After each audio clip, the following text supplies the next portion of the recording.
Amados hermanos, que el Señor les bendiga, tengan todos ustedes muy buenas tardes. Estamos nuevamente acá ya en la iglesia, aquí en este día más, en este día del Señor, un día bonito. Hermanos, quisiera por favor invitarles a que abran su Biblia ahí en el libro de Efesios capítulo 1, que es el libro que estamos estudiando como iglesia. Así que hemos estado viendo grandes porciones de la Biblia, grandes enseñanzas que nos han servido de una manera especial. Había dicho con ustedes y compartido de que justamente este libro deberíamos de estudiar todo creyente, debería de ser estudiado por todas las iglesias que somos cristianos, ¿verdad? Es un libro muy importante, ya que pues aquí tenemos doctrinas importantísimas, necesarias para la vida de cada creyente. Es por eso que estamos estudiando este libro y ustedes han visto, hemos empezado ya con el capítulo 1, hemos llegado a estudiar pues verdades maravillosísimas, hermano, y así que tenga la amabilidad de abrir ahí en el capítulo 1, versículo 7 en adelante, que vamos a leer, por favor. Yo les invito a que leamos desde el versículo 7 al versículo 12. La palabra de Dios dice así, Efesios capítulo 1 del versículo 7 al 12. En quien tenemos redención por su sangre, el perdón de pecados según las riquezas de su gracia, que hizo sobreabundar para con nosotros en toda sabiduría e inteligencia, dándonos a conocer el misterio de su voluntad, según su beneplácito, el cual se había propuesto en sí mismo, de reunir todas las cosas en Cristo, en la dispensación del cumplimiento de los tiempos, así de las cosas que están en el cielo como las que están en la tierra. En Él, asimismo, tuvimos herencia, habiendo sido predestinados conforme al propósito del que hace todas las cosas según el designio de su voluntad, a fin de que seamos para alabanza de su gloria, nosotros los que primeramente esperábamos en Cristo. Vamos a orar, hermanos, vamos a darle gracias a Dios. Padre, te damos gracias, Señor, por tu palabra. Oramos, amado Padre, para que tu Espíritu Santo llene este lugar de tu presencia, de tu gloria, Señor, y te pedimos que hoy, Señor, nuestros corazones sean expuestos a tu verdad, Señor, y en ese sentido, Señor, ser redarguidos de pecado, de justicia y de juicio, Señor Padre, y forma, Señor, con tu verdad, la imagen de Jesucristo en nuestros corazones. Te lo pedimos esto, amado Padre, en el nombre de Cristo Jesús. Amén y amén. Bueno, hermanos, ustedes saben esta porción que empezamos nosotros a estudiar ya hace algunas semanas, y justamente vimos que desde el versículo 3 hasta el versículo 14 del primer capítulo de acá de Efesios era una porción única, ¿verdad? Era una sola porción. De hecho, en el original griego no hay puntos, no hay separaciones, es una oración de corrido, ¿verdad? También habíamos hablado de que esta porción del versículo 3 al versículo 14 podemos dividirla en tres partes, y es así que nosotros empezamos estudiando la primera parte, ¿no?, que hace referencia a las bendiciones del Padre, ¿verdad?, del versículo 3 al 6, luego las bendiciones del Hijo del versículo 7 al 12 y finalmente las bendiciones del Espíritu Santo del versículo 12 al 14. Esa es la forma o la manera en que podemos, por así decirlo, ponerlo en secciones, esta única porción que el apóstol Pablo, de hecho, es una oración.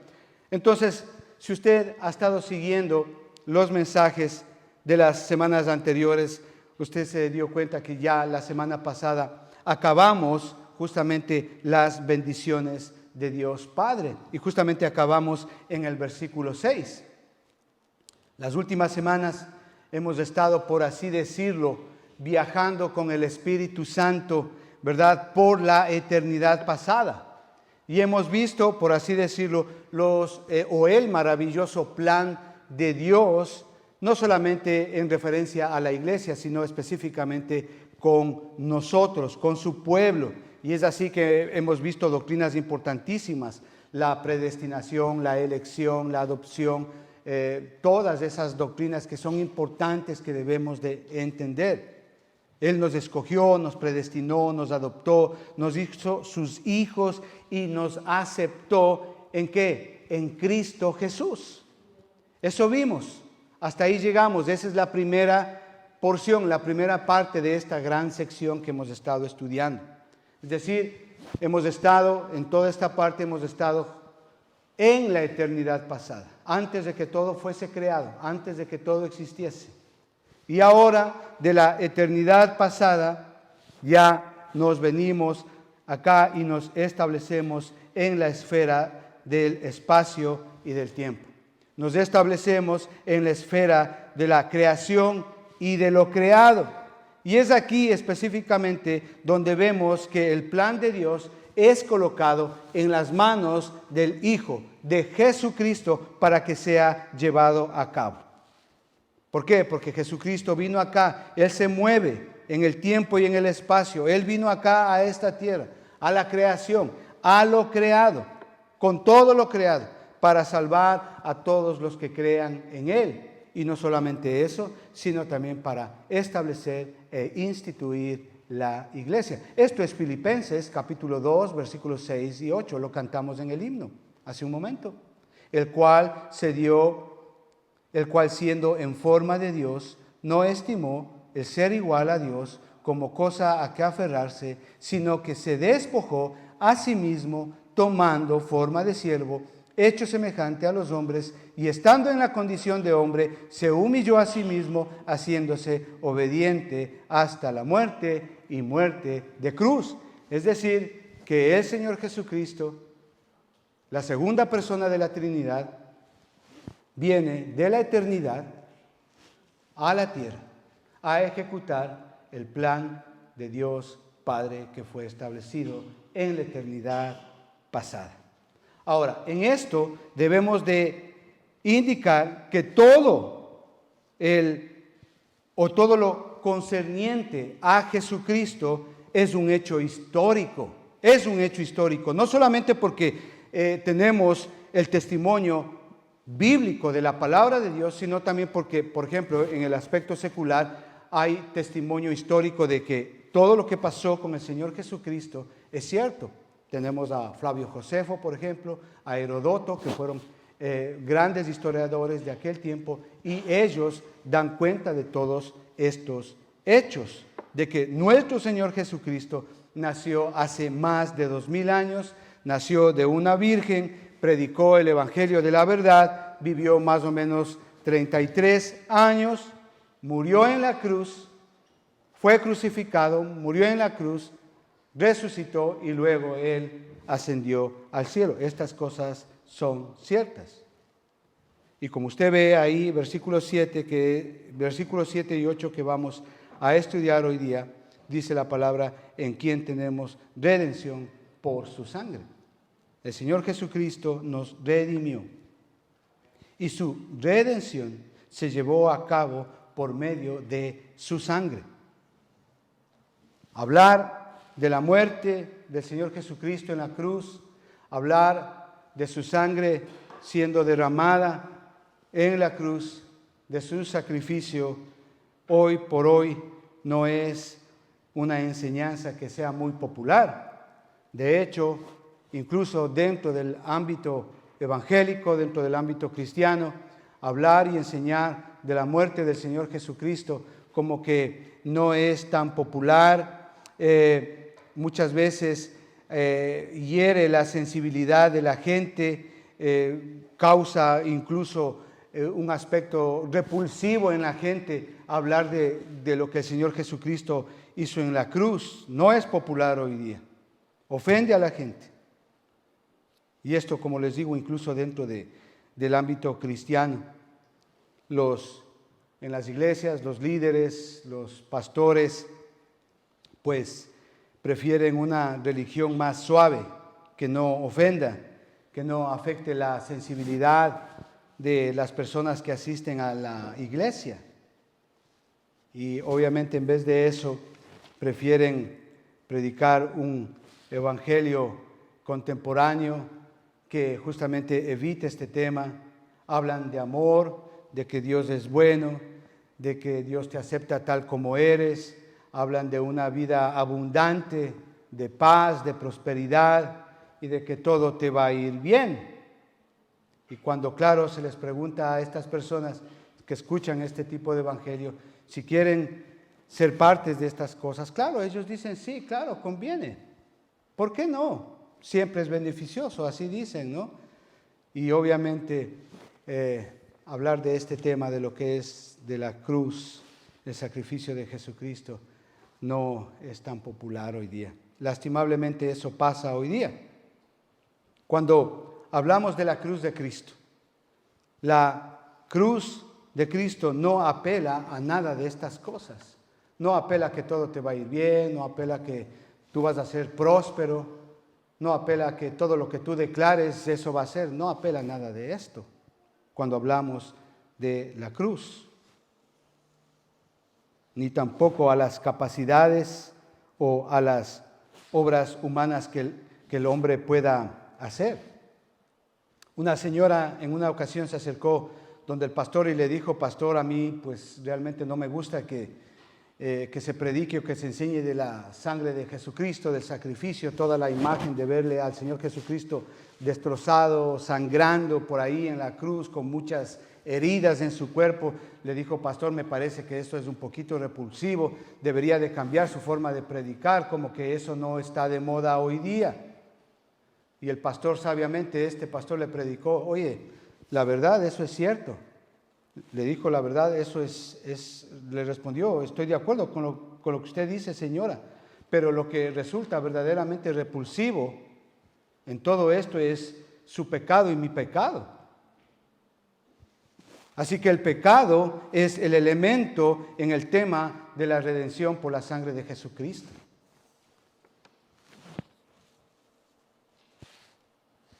Entonces, entendemos que Dios Padre lo preparó, lo predestinó todo antes del tiempo, en la eternidad pasada. Y ahora es el Hijo, el Señor Jesucristo, que se encarga de llevar a cabo el plan del Dios Padre, de Dios, aquí en el tiempo y en su creación.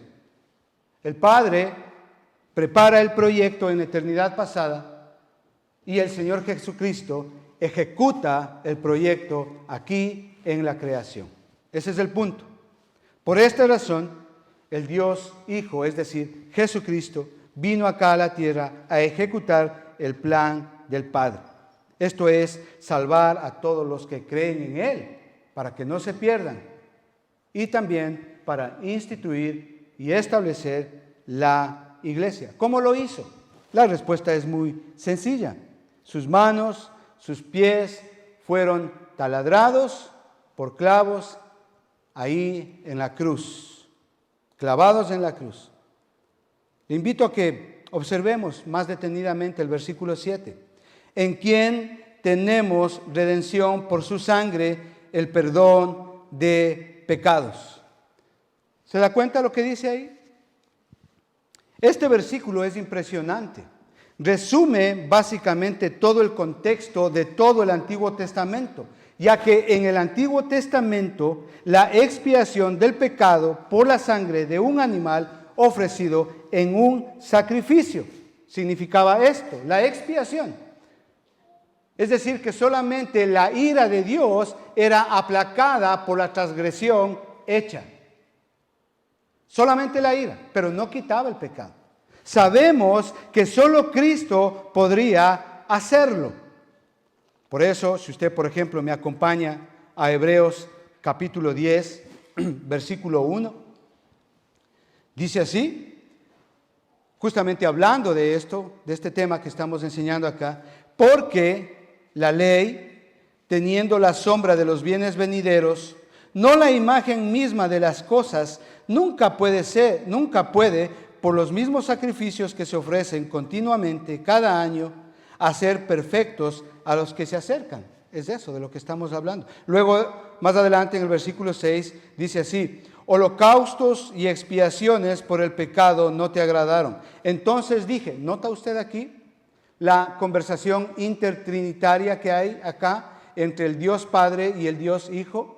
Dios y Jesucristo están teniendo una conversación en la eternidad ahí. Entonces dije, he aquí vengo, oh Dios, para hacer tu voluntad, como en el rollo del libro está escrito de mí, diciendo, primero, sacrificio y ofrenda y holocausto y expiaciones por el pecado no quisiste, ni te agradaron, las cuales cosas se ofrecen según la ley, diciendo luego, he aquí vengo, oh Dios, para hacer tu voluntad. Quita lo primero para establecer esto último.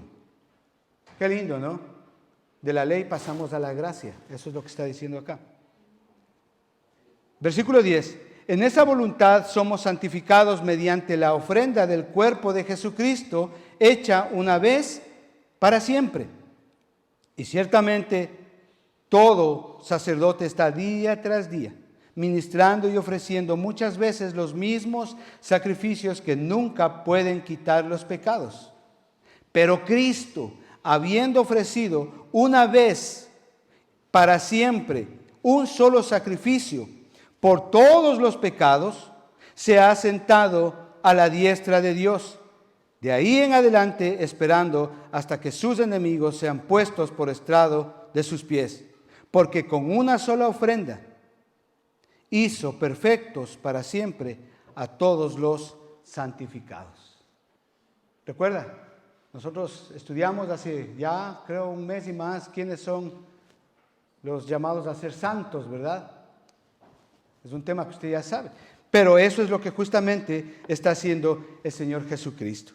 Entonces, con esto en mente, a manera de introducción, hermanos, vamos a ver qué es lo que pasa y vamos a profundizar un poquito más en el versículo 7.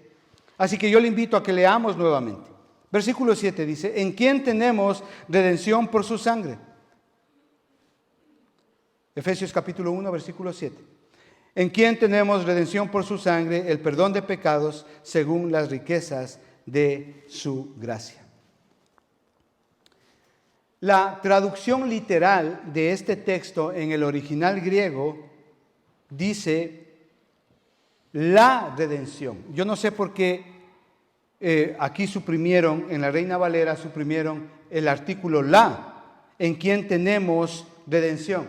Pero en el original dice en quien tenemos la redención. O sea, en quien tenemos la redención. Si ve, el artículo gramaticalmente ahí le da más preeminencia, pone mayor énfasis, más prioridad a la acción del verbo, que es redimir. Y es en ese motivo, principalmente, por el cual el Señor Jesucristo vino a este mundo. Esa es la idea que nosotros tenemos, por ejemplo, ahí en Mateo capítulo 20 y versículo 28, que dice que Él vino para dar su vida en rescate de muchos. Él vino a pagar el precio de nuestra redención. Entendemos que la palabra redención significa comprar, lo que vamos a ahondar un poquito más adelante. Es decir, Él vino a pagar el precio de nuestra redención. ¿Por qué? Porque en nuestra pasada manera de vivir éramos esclavos del pecado. Y Él vino justamente a liberarnos y darnos libertad, pagando un precio para que usted y yo fuésemos libres de la esclavitud del pecado. Romanos capítulo 6, versículos 17, 18 y 19 tiene esta idea. Puede consultarlo usted en casa. Entonces, veamos como primer punto, ¿qué es la redención? Sabemos y todos entendemos que redención significa comprar. Por ejemplo, si alguien está pasando alguna necesidad, por ejemplo, ¿verdad? Tiene necesidad, pues se quedó sin trabajo y por ahí tiene pues algo de valor, un anillo, una cadena de oro, entonces va, ¿verdad? Yo creo que todos lo hemos hecho en algún momento o sabe de alguien que alguna vez lo hizo. Va a esas casas de empeño, ¿verdad? Y usted da ese anillo, lo vende ese anillo, ¿verdad? Para que le den un dinero a cambio, ¿sí? Porque obviamente está necesitado. Entonces resulta que después de un tiempo usted recupera ese dinero, ya consiguió trabajo y usted va y vuelve nuevamente a esa casa de empeño y le toca comprar nuevamente ese anillo que es suyo, ¿verdad? Eso significa redimir, comprar nuevamente algo que es suyo o que era suyo. Eso se hace en todas partes. Y si usted ha hecho, pues eso justamente significa redimir, volver a comprar algo que le pertenecía a usted. Eso significa redimir. Ahora, esta palabra redención en la Biblia es muy interesante. ¿Por qué? Porque esta palabra significa, como ya sabemos, redimir. Pero hay 3 palabras en el Nuevo Testamento que se traducen al español como redimir, como redención. Y esto es precisamente lo que nosotros debemos de entender muy claro para poder asimilar esta porción bíblica que estamos estudiando hoy día. Entonces, la primera palabra que se traduce al español como redención o redimir es la palabra agorazo, en el griego, agorazo, que significa comprar en el mercado. Esta es la más simple de todas. Es la imagen de una señora como usted, por ejemplo acá, o cualquier persona que va al mercado, ¿sí? Va al mercado y luego encuentra lo que necesita y lo compra. Paga por lo que compró, ¿verdad? Y a partir de ahí, lo que ha comprado le pertenece. Así que la idea de esta palabra agorazo es de comprar y de llevarse.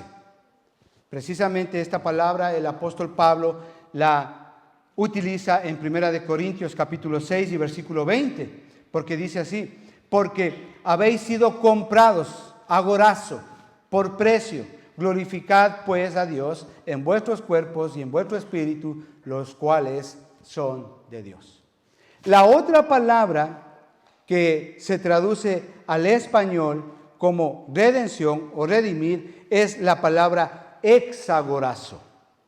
Esta palabra exagorazo significa o da la idea de comprar y de retirar en el mercado. Comprar para un uso personal y no para volverlo a revender. Sí, usted sabe, a veces hay personas que, por ejemplo, hablando, estoy parafraseando en este momento, hay personas que pues compran un tiquete para una entrada de un partido de fútbol y luego lo revenden a mayor precio, ¿se da cuenta?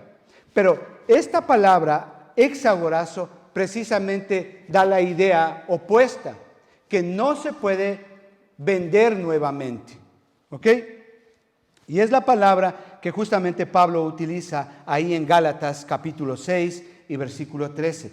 Cristo nos exagoró, dice, nos redimió de la maldición de la ley, hecho por nosotros maldición, porque escrito está: maldito todo aquel que es colgado en un madero. Esto significa que Jesucristo nos redimió, nos compró para que nosotros no fuéramos expuestos otra vez a la venta.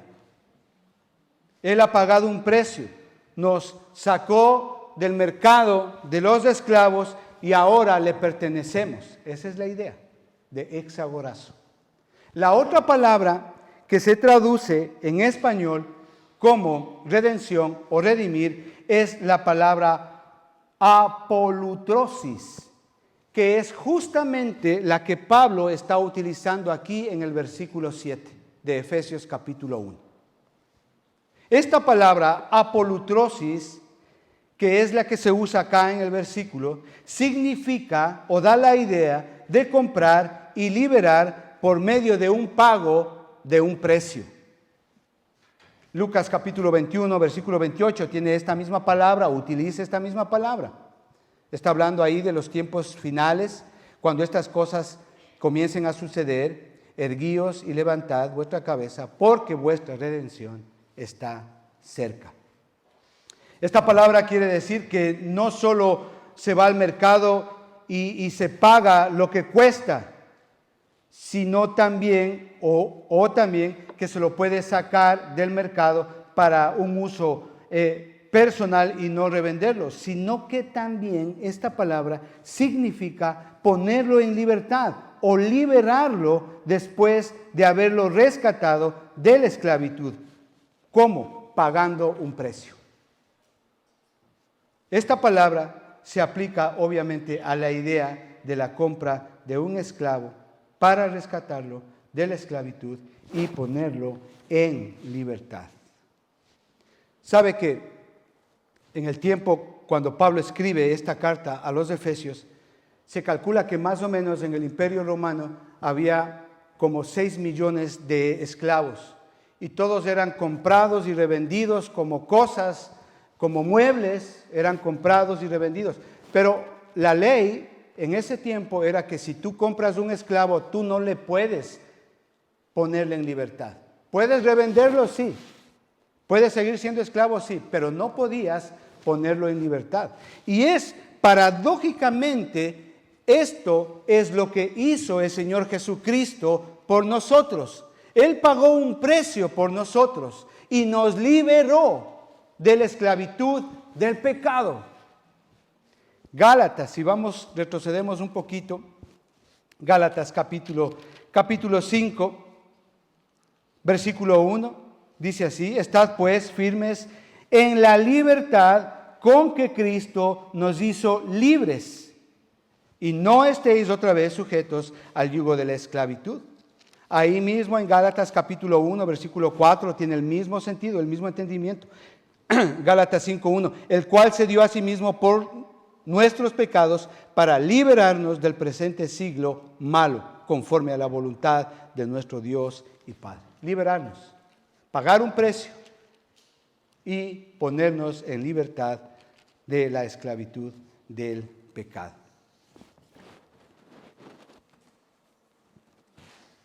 Eso es redimir. Entonces, entendamos que desde Génesis capítulo 3, desde Adán, capítulo 3, el hombre ha sido vendido al pecado y se encuentra en esclavitud del pecado. Es cuestión de mirar alrededor y comprobar esto. Realmente hoy estamos viviendo una locura. Es una locura lo que vemos hoy. Hombres que piensan que son mujeres y se visten como mujeres. Mujeres que piensan que son hombres y se visten como hombres. Vemos divorcios. Vemos las Cortes Supremas de Justicia estableciendo y dictando leyes a favor del aborto, a favor del divorcio. Toda esta ideología de género que causa tanto daño a los niños, a los jóvenes desde tan pequeña edad. O sea, es una locura. Esto es Romanos capítulo 1 del versículo 18 en adelante. Realmente es una locura. El hombre es pecador por naturaleza. Y esto no es maldecir. Esto es decir la verdad. Mire, todo niño, absolutamente todo niño de cualquier raza, sea cristiano, no sea cristiano, nace siendo esclavo del pecado. No hay niño bueno, no hay niño inocente, eso no existe. Todo niño, todo ser humano que jamás ha nacido, nace con esa condición en ese estado, siendo esclavo del pecado. Por eso es que nosotros, más fácil es hacernos a lo malo que a lo bueno. En una ocasión, estaba con mi esposa, estábamos haciendo una consejería, hace muchos años. Y estos padres eran padres jóvenes, con niños pequeños. Y yo les dije, miren, reflexionemos en esto. Justamente hablando de este tema, les dije, reflexionemos en esto. Tú te has puesto a pensar, le dije al padre, te has puesto a pensar, ¿por qué tú tienes que enseñarle a tu hijo a obedecer? Tú no le enseñas a desobedecer, tú le enseñas a obedecer. Le dije, mediten esto, ¿te has puesto a pensar por qué a tu hijo tú le enseñas a decir la verdad? Tú no le enseñas a tu hijo a mentir. No. ¿Entiende? Eso está en nosotros. La mentira, la desobediencia, la desidia, el pecado. la injusticia, la deshonestidad, todo eso está en nosotros.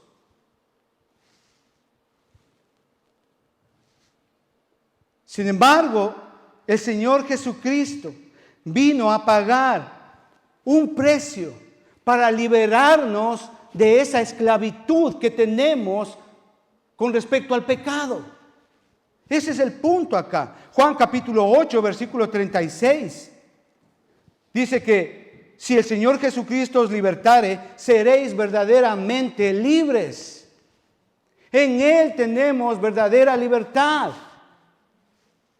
Ese es el punto. El precio que pagó nuestro Señor Jesucristo por nuestro rescate de la esclavitud, del pecado, fue su propia sangre.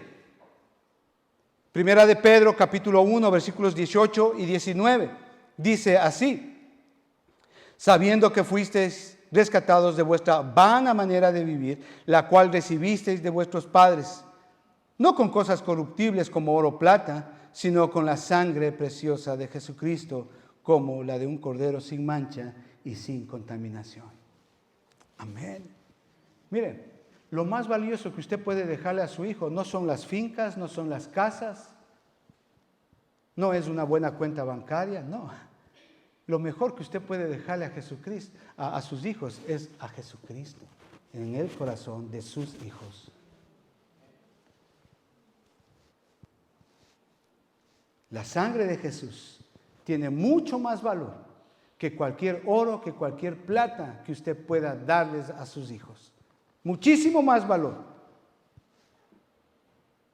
Y sobre todas las cosas, Él puede salvar a cada pecador que venga y se arrepienta y reconozca a Jesús como su Señor y como su Salvador. Él lo puede hacer, rescatarnos de esa vida de pecado.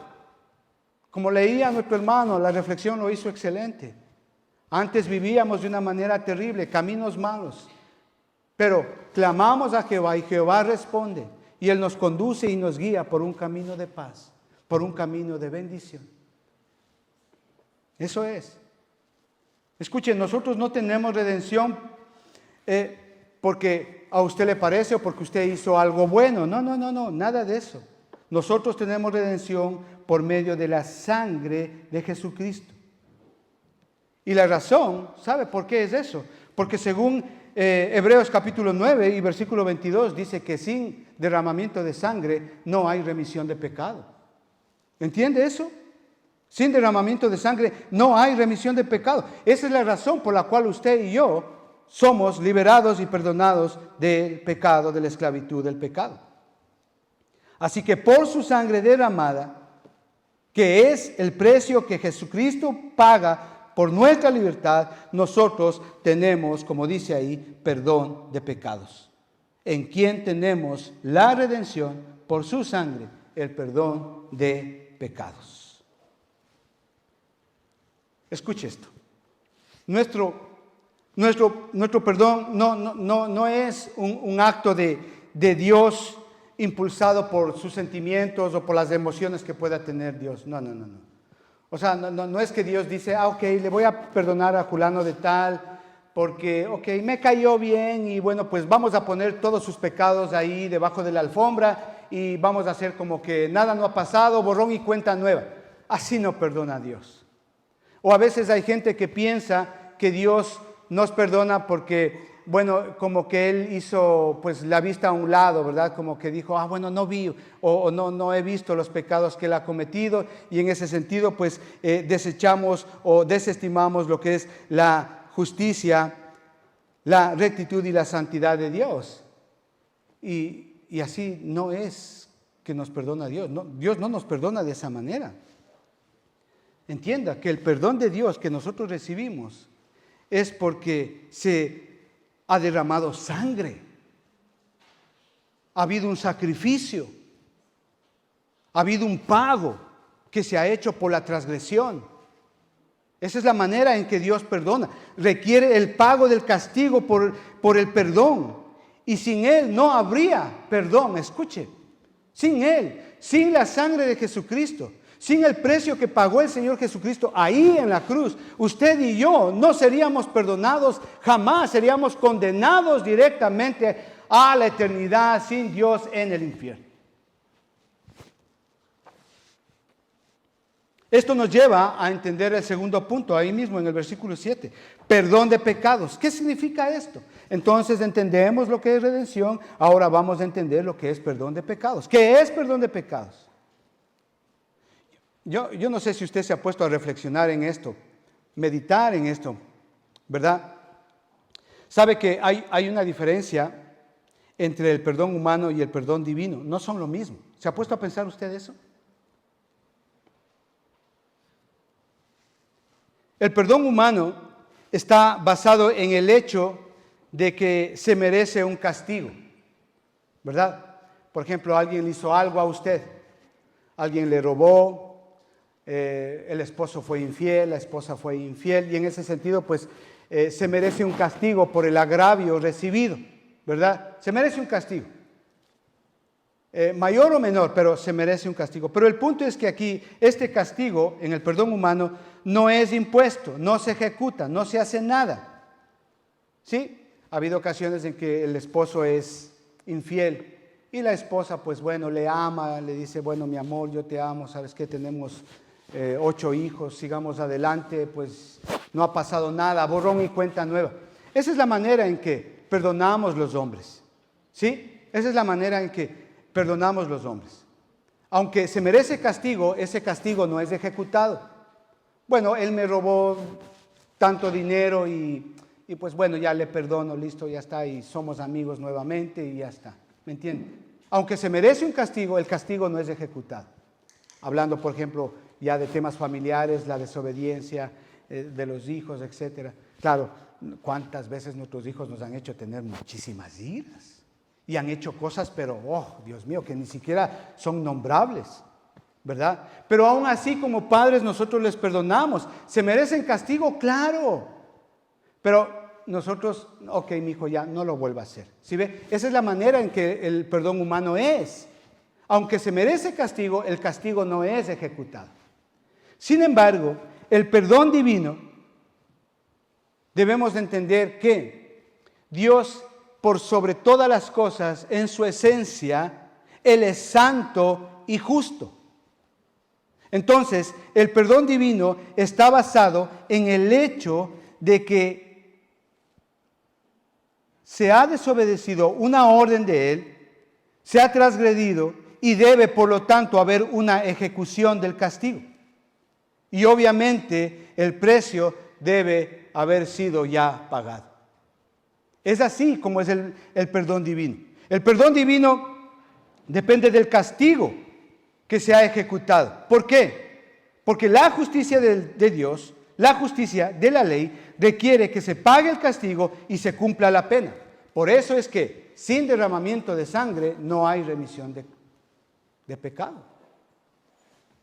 Esa es la manera en cómo Dios nos perdona a usted y a mí. No es porque usted sea buena gente. No es porque usted le puso una velita a una virgen, a un santo por ahí. Así no perdona a Dios. Dios nos perdona es en virtud del sacrificio vicario de nuestro Señor Jesucristo. Esto es su sangre, hasta la última gota derramada de su sangre sirve no para expiar, no solamente para expiar, sino también para quitar todo pecado. Ese es el precio que pagó el Señor Jesucristo para todo aquel que en Él crea, no se pierda, mas tenga vida eterna.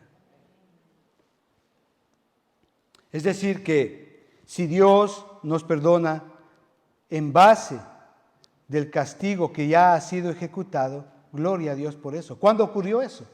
Cuando Cristo murió en la cruz hace más de 2000 años. Y déjeme decirle, esto sí realmente fue un espectáculo. La crucifixión y la muerte y el sacrificio, su sangre, sus heridas, su muerte, realmente fue un espectáculo terrenal. Todo el mundo lo vio. Todo un imperio supo de esto. El ejército romano supo de esto. La clase religiosa pervertida de ese momento fue testigo de eso. Incrédulos fueron testigos de la muerte de Jesucristo en la cruz. Todo el mundo lo vio. De hecho, hubo 3 horas de oscuridad. Fue un evento mundial. Pero no solamente fue un evento mundial, sino que también fue un evento celestial. Los ángeles del cielo, desde el trono de Dios, estaban viendo a la segunda persona de la Trinidad, a Jesucristo muriendo en la cruz. El Padre viendo a su Hijo morir en la cruz. Los demonios, las huestes celestiales, también vieron a Jesucristo morir. Fue un hecho real, realmente cósmico, su sacrificio, su sangre, su tortura, su muerte. ¿Daña la sensibilidad de las personas hoy día? Deberíamos decir que no. Al contrario, deberíamos de agradecer al Señor Jesucristo por ese sacrificio. Cuando entendemos lo que estamos enseñando, cuando entendemos lo que Dios nos está hablando acá. Es por eso que no se enseña estas grandes verdades en las iglesias hoy día. No se enseña. ¿Sabe por qué? Porque más fácil es predicar que todo te va a ir bien. Más fácil es predicar que, oye, tranquilo, no te preocupes, decláralo y eso será. Renúncialo y eso va a ser. Es más fácil predicar esas cosas que predicar de la sangre de Jesucristo, de su sacrificio, de su pago. ¿Sabe por qué? Porque cuando predicamos de la sangre de Jesucristo, inherentemente a esta doctrina está la doctrina del pecado. Hablar de la cruz de Jesucristo es hablar de tu pecado y de mi pecado, y del precio que el Señor Jesucristo pagó para liberarnos de la esclavitud del pecado. Y claro, eso a mucha gente no le gusta. El ser humano trata de minimizar el pecado, de no darle tanta importancia, especialmente hoy día. Sin embargo, el pecado es parte de la naturaleza del hombre y Dios no puede perdonar hasta que el castigo haya sido ejecutado. Es así. Lo bueno es que en ese castigo, por tu pecado y por mi pecado, ya se ejecutó. ¿Cuándo? Cuando le recibimos a Jesucristo como nuestro Señor y como nuestro Salvador. Entonces la justicia de Dios es imputada a nuestro favor. Todos estos son términos legales. Y obviamente por esta razón es que siempre que hablamos del perdón debemos de hablar de la sangre de Jesucristo. Amados hermanos, nuestro perdón se basa en el pago que hizo el Señor Jesucristo con su sangre por nuestro pecado y así liberarnos de la esclavitud del pecado, de ese poder. Y esa es la única manera que Dios nos puede perdonar, justamente por el sacrificio y la sangre de Jesucristo. Colosenses capítulo 1. Versículos 13 y 14 dice así: en quien tenemos redención por su sangre, el perdón de pecados. Versículo 13 es más concluyente todavía, de ahí mismo. El cual nos ha liberado de la potestad de las tinieblas y trasladado del reino al reino de su amado Hijo. En quien tenemos redención por su sangre. ¿Entienden? El Señor Jesucristo fue al mercado de esclavos y le vio a todo, a usted.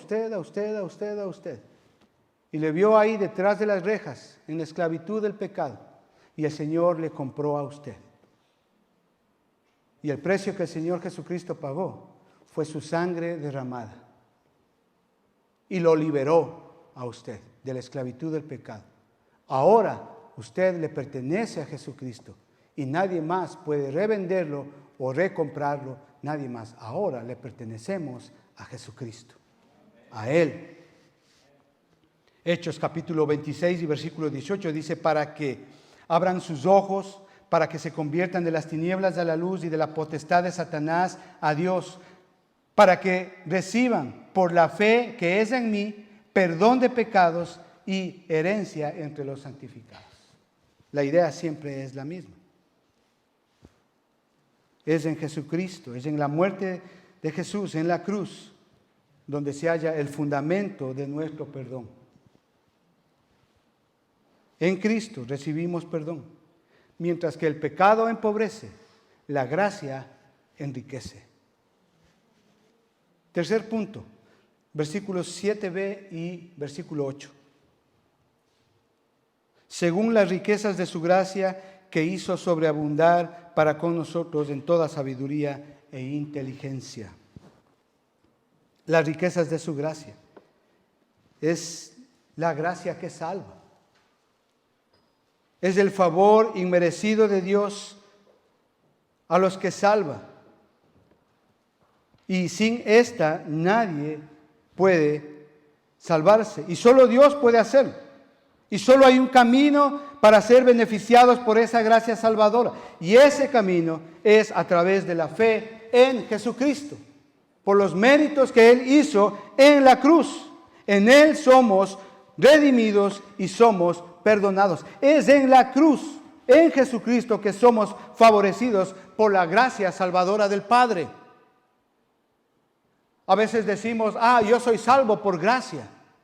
Pero déjeme decirle una cosa, si usted se jacta de esa frase. Es verdad que somos salvos por gracia, es verdad. Pero esa gracia tuvo un precio. Y ese precio fue la sangre de Cristo. Por eso está usted aquí hoy día. No por ningún mérito suyo, por los méritos de mi Cristo.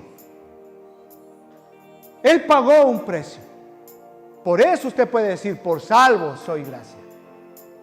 Padre, te damos gracias en el nombre de nuestro Señor Jesucristo. Oramos, Señor, por todos los que estamos acá, Señor. Que tu palabra, Señor, quede grabada eternamente en nuestros corazones como una verdad eterna, Señor. Oramos, Señor, para que esta verdad de que tú nos redimiste, de que esta verdad de tu sangre derramada, Señor, nos perdona, nos libera, Señor, podamos vivirla en nuestras vidas, Señor. Ayúdanos, Espíritu Santo, para vivir de acuerdo a estas verdades, Señor. Y si hemos pecado, Señor, te pedimos que nos perdones, porque Jesucristo ya pagó ese precio. Jesucristo ya murió por ese pecado. Todos los pecados han sido perdonados en Jesucristo. Señor, me arrepiento de todo pecado. Señor, me arrepiento de toda ofensa hecha contra ti. Señor, y hoy quiero recibir tu perdón de lo alto. Hazme libre de ese pecado. Limpia mi conciencia. Sana mi corazón. Bendice mi mente. Te lo pido esto en el nombre de Jesús. Amén y amén. Amén, hermanos. Que Dios les bendiga mucho. Gracias.